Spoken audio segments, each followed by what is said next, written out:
Hello everyone. Today I again welcome you on my channel MSc EVS by SK Classes. Today we are doing our next topic, that is greenhouse gases, which is included in unit 3 of environmental issues, which is itself a unit of block first, that is concept of environmental science.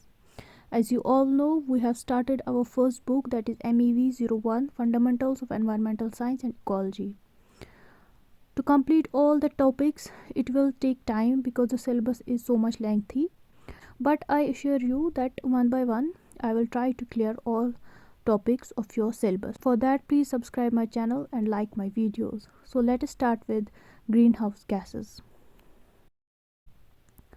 सबसे पहले हम समझेंगे कि green house gases क्या होता है. Let us suppose ये atmosphere है और ये अर्थ है. एटमॉस्फेयर में डिफरेंट गैसेस रिलीज़ हो जाते हैं जो कि अर्थ में डिफरेंट एंथ्रोपोजेनिक एक्टिविटीज़ से रिलीज़ हो जाते हैं. जैसे हम लोग बर्निंग ऑफ फॉसिल फ्यूल करेंगे या ह्यूमंस एक्सहेल करते हैं कार्बन डाइऑक्साइड और डिफरेंट गैसेस जैसे मीथेन है, ये एटमॉस्फेयर में जाते हैं ये गैसेस.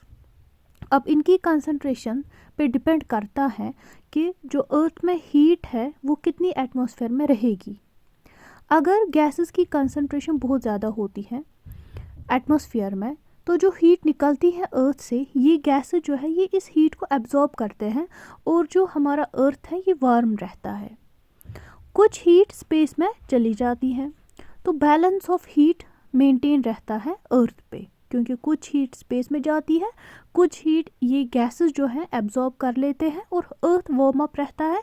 जितनी हीट अर्थ को ज़रूरत होती है उतनी ही हीट हमें अर्थ पे मिलती है. जितना एक प्लांट की ग्रोथ के लिए ज़रूरी है, ह्यूमंस के लिए ज़रूरी है, उतना हीट मिलता है. लेकिन जब अर्थ में इन गैसेस की कंसंट्रेशन इतनी ज़्यादा बढ़ जाती है कि सारी हीट जो है वो ट्रैप हो जाती है अर्थ के एटमॉस्फेयर में ही, जिसकी वजह से जो टेम्परेचर ऑफ अर्थ है वो बढ़ जाता है और डिफरेंट चीज़ें होती है, जैसे कि फ्लड्स आते हैं, ग्लेशियर्स मेल्ट हो जाते हैं और बाकी चीज़ें. अब मसला ये है कि ये गैसेस की कंसंट्रेशन कैसे बढ़ जाती है, अब ये गैसेस कैसे एब्जॉर्ब हो जाते हैं. अब मसला ये है कि जो ये गैसेस एटमॉस्फेयर में प्रेजेंट हैं इनकी कंसंट्रेशन कैसे बैलेंस रहेगी. अर्थ में हमारा जो फॉरेस्ट एरिया है वहाँ पे फॉरेस्ट जो है वो सिंक करता है कार्बन डाइऑक्साइड को. फॉरेस्ट जो है ये सारा जो कार्बन डाइऑक्साइड का गैस है उसको इनहेल करता है, जिसकी वजह से एटमॉस्फेयर में कार्बन डाइऑक्साइड गैस की कंसंट्रेशन मेंटेन रहती है. लेकिन जब हम लोग डिफॉरेस्टेशन करते हैं तो उसमें हम लोग ट्रीज ही काट देते हैं, जिसकी वजह से कार्बन डाइऑक्साइड और बाकी गैसेस जो हैं वो एटमॉस्फेयर में इतने बढ़ जाते हैं कि डिफरेंट फिनोमिनन्स होते हैं, जैसे ग्लोबल वार्मिंग होती है और बाकी चीज़ें हो जाती है. अब क्या गैसेस हैं ग्रीन हाउस गैसेस जो उसकी वजह से अर्थ वार्म अप रहता है वो हम देखेंगे.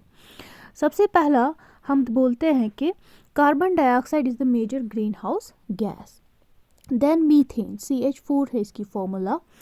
Then nitrous oxide N2O and कुछ फ्लोरिनेटेड गैसेस, मतलब जिनमें फ्लोरीन प्रेजेंट होता है, जैसे क्लोरोफ्लोरोकार्बन्स हैं, सल्फर हेक्साफ्लोराइड है, हाइड्रोक्लोरोफ्लोरोकार्बन HCFCs है.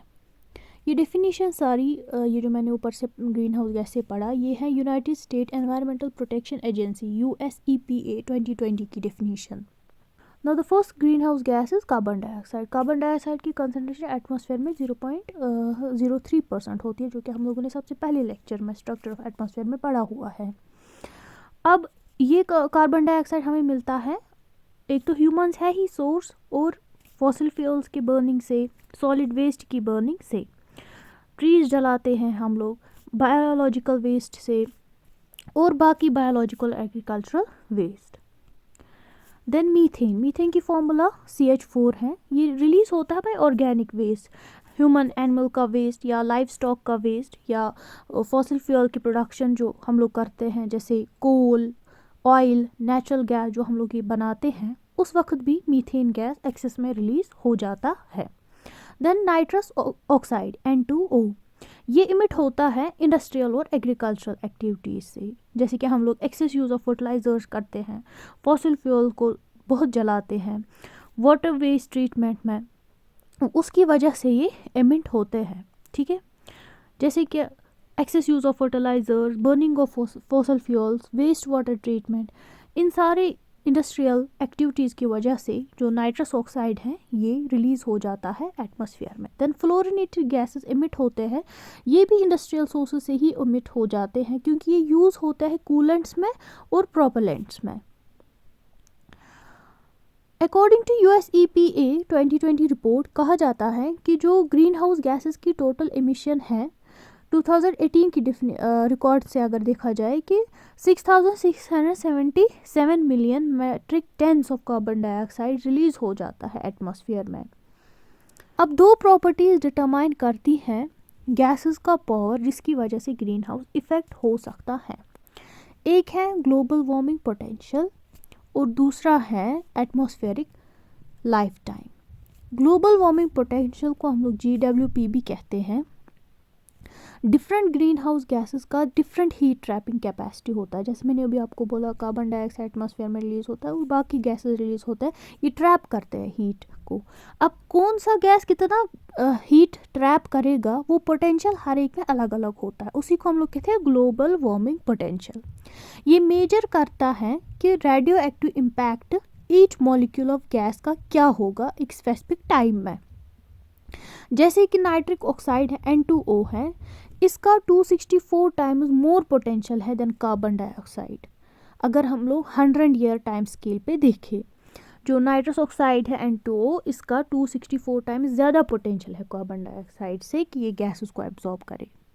देन एटमॉस्फेरिक लाइफ टाइम भी मेजर करता है गैसेस का लाइफ टाइम एटमॉस्फेयर में बिफोर वो रिमूव हो जाए किसी और केमिकल रिएक्शन से। अब ऐसा गैस जिसमें GWP ज़्यादा होगा या उसमें एटमॉस्फेरिक लाइफ टाइम बहुत ज़्यादा होगा, वो गैस ज़्यादा अर्थ की वार्मिंग करता है। इससे हमें यही पता चलता है कि कौन सा गैस ज़्यादा अर्थ की वार्मिंग करेगा, मतलब अर्थ में ज़्यादा हीट हो जाएगी प्रोड्यूस, उन गैसेस वो हमें पता चलता है ग्लोबल वार्मिंग पोटेंशियल से और एटमॉस्फेरिक लाइफ टाइम से। जिसका वो ज़्यादा होगा उसमें वार्मिंग अर्थ की ज़्यादा होगी और सबसे ज़्यादा वो पाया जाता है क्लोरोफ्लोरोकार्बन्स में, जहाँ पे अर्थ ज़्यादा हीटअप हो जाता है अगर इन गैसेस की कंसंट्रेशन बढ़ जाती है। इस टेबल में ग्लोबल वार्मिंग पोटेंशियल और atmospheric life time different gases या मेजर ग्रीन हाउस गैसेस का दिया हुआ है।